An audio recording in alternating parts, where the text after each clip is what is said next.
कुर्सी पे बैठने का हक सिर्फ हमारी मॉम को है। अब ये भी बताना पड़ेगा तुम्हें। नहीं, ये पता है मुझे, लेकिन आजकल वो बीमार है ना, और वैसे भी वो हूं या ना हूं, इस कुर्सी पर बैठने का हक मुझे है। पहला आदमी बबलू इसे अपनी पत्नी सुमन कहता है, तो दूसरा आदमी खुद को इसका मामा बताता है। आपको इस बारे में क्या कहना है? क्या वकील साहब की बात सच है? जी हाँ, मेरे शराबी मामा ने मेरी शादी जबरदस्ती उस जानवर बबलू से कर दी थी।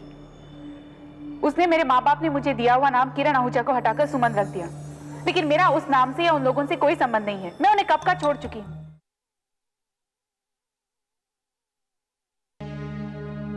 गुस्ताखी माफ मिलॉर्ड। मिलॉर्ड, मैं भी ये मानता हूं कि इस तरह के केस में डीएनए टेस्ट ही सबसे बेहतर उपाय है, लेकिन मिलॉर्ड, डीएनए टेस्ट होगा कैसे? क्योंकि यहां पर व्यवहारिक दिक्कत यह है कि इन लड़कियों के सैंपल तो हमें मिल जाएंगे, लेकिन मुझे बड़े दुख के साथ कहना पड़ रहा है कि आहूजा साहब इस दुनिया में है ही नहीं। तो सोचिए, हमें उनका सैंपल कैसे मिलेगा मिलॉर्ड? Thank you. मिलॉर्ड, मैं अपने काबिल दोस्त से बताना चाहूंगा कि वो इस बारे में बिल्कुल चिंता न करें। सैंपल मिलाने के लिए मिस्टर आहूजा ना सही, उनके बच्चे तो हैं, उनका जेनेटिक कोड देखकर भी मिलान किया जा सकता है। और फिर किसी के जेनेटिक एसोसिएशन को साबित करने के लिए एक बाल भी काफी होता है जनाब। अगर ऐसी बात है तो बाल क्यों? पूरे का पूरा अस्थि कलश पड़ा है घर में, उससे मिलान नहीं हो सकता इन लड़कियों के सैंपल का? तन्नू डार्लिंग, अब चुप भी करना। आपको जो कुछ भी कहना है साफ साफ कहिए। मैं कह रही थी, मेरे भाई साहब थे ना, अविनाश भाई साहब, वो तो हमें छोड़कर चले गए, मगर उनके घर वाले दौलत के झगड़ों में उनके अस्थि बहाना भूल गए।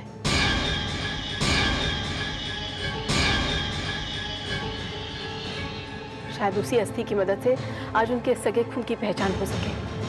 अदालत आदेश देती है कि ये वादी और प्रतिवादी दोनों किरणों के सैंपल्स लेकर स्वर्गीय अविनाश आहूजा के अवशेषों से डीएनए मैचिंग टेस्ट कराया जाए, और अब अगली सुनवाई ये डीएनए टेस्ट की रिपोर्ट आ जाने के बाद ही की जाएगी।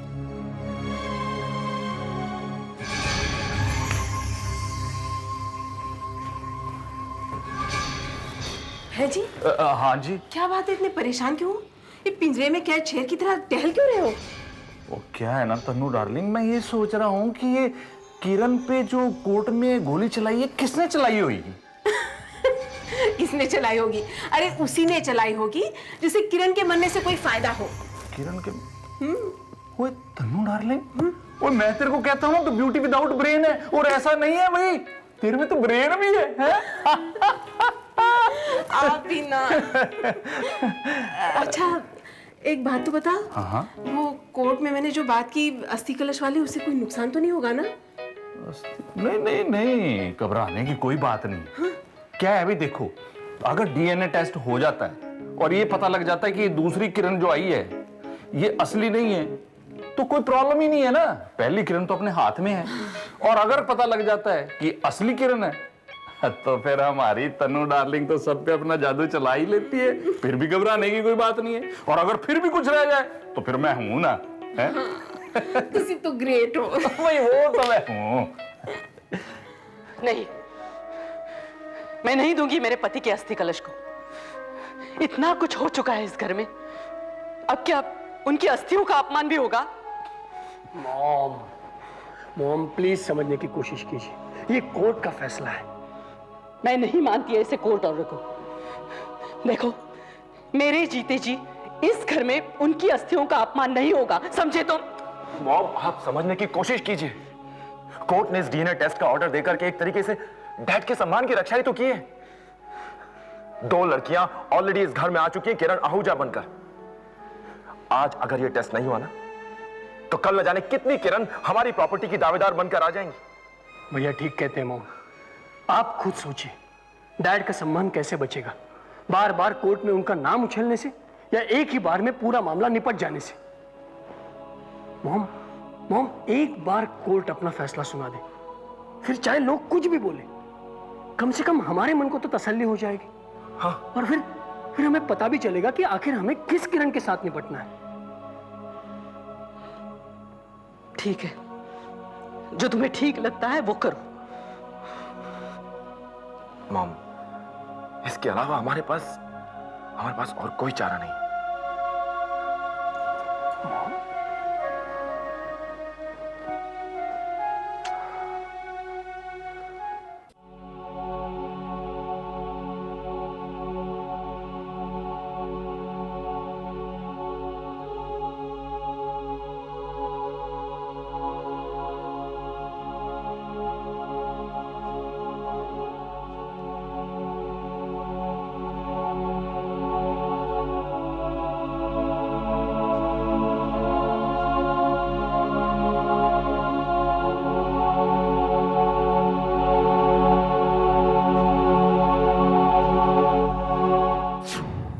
Me.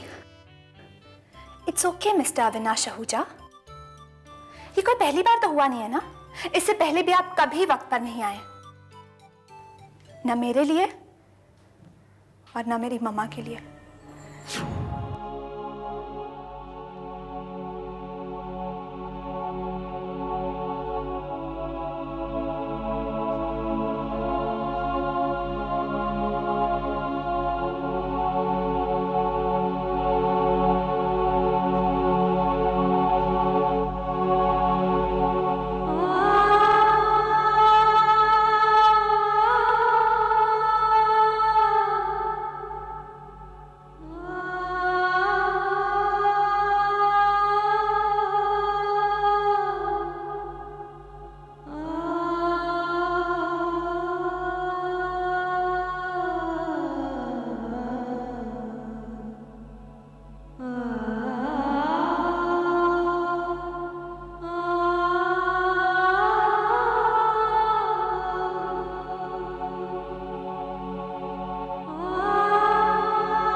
तू मुझे पापा कह के नहीं बुला सकती?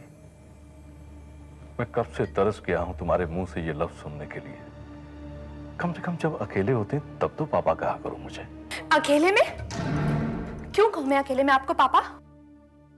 जिस शब्द को बोलने का अधिकार आपने मुझे आज तक समाज के सामने नहीं दिया, वो क्यों कहूं अकेले में मैं? जो रिश्ते अकेले में बहुत ठोस लगते हैं, मगर समाज के सामने आते ही भाप बनकर उड़ जाते हैं,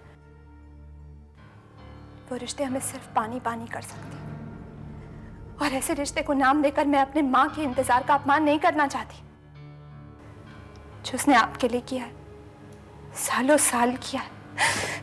बेटे, मैंने तुम्हारे साथ और तुम्हारी मम्मी के साथ जो अन्याय किया है, उसका प्रायश्चित तो मैं मरकर भी नहीं कर सकता।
ये क्या कर रही हो तुम? जो मुझे बहुत पहले करना चाहिए था। अब यहाँ कुछ नहीं हो सकता, जाके कह दो अपने वकील से, कुछ नहीं हो सकता है। मेरे होते हुए तुम इस घर से बाहर कदम नहीं निकाल सकती। इतनी सी बात तुम्हारी समझ में नहीं आती है? इस घर में रुकने से अब कोई फायदा नहीं है। डीएनए टेस्ट होगा और फिर सच्चाई सबके सामने आ जाएगी। मैं यहाँ से जा रही हूँ। मैंने कहा ना, तुम घर से बाहर कदम नहीं निकालोगी, समझी तुम? चुपचाप बैठ जाओ यहाँ, वरना दूसरे ढंग से समझाना पड़ेगा मुझे। दीदी, कोई परेशानी है? नहीं नहीं, कोई परेशानी नहीं है। वो इनकी तबीयत खराब है ना, कोर्ट के बाहर वो हमला हुआ था ना, उसी वजह से। मैं तो कब से इन्हें कह रही हूँ मैडम रेस्ट कर लीजिए, मैडम रेस्ट कर लीजिए, मगर ये है कि सुनती नहीं। अब आप ही समझाइए ना इन्हें। देखो सोना, अब रहने दीजिए, मैं ही किसी तरह से समझा लेती हूँ इन्हें। अब इनकी देखभाल की ड्यूटी मेरी है तो मुझे ही निभानी होगी ना। आप जाइए ना अभी, प्लीज।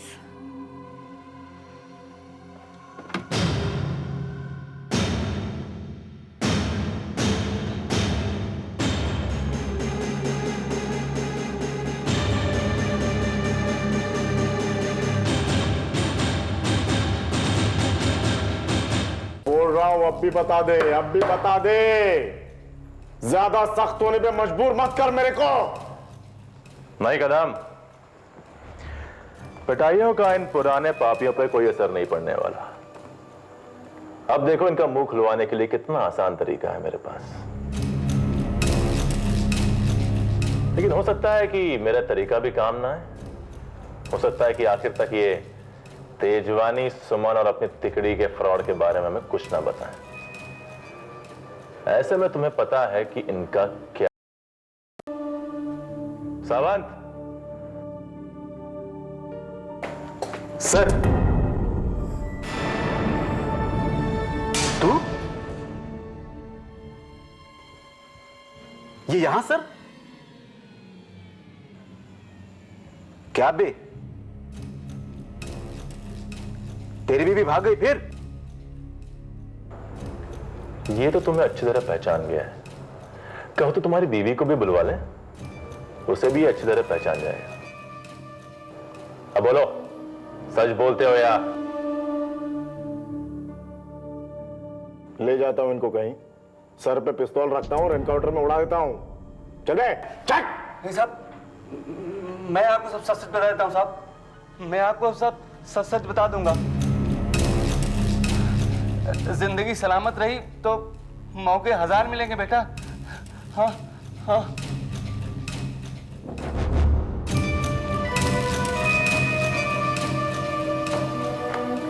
चल बोल।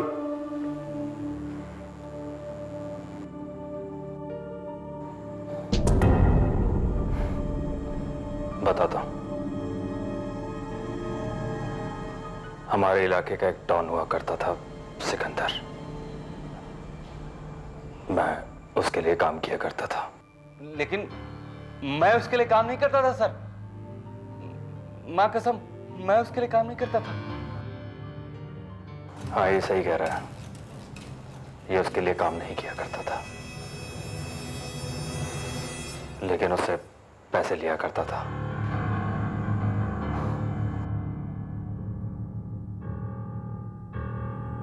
अपनी भांजी का सौदा करने के लिए, सुमन का।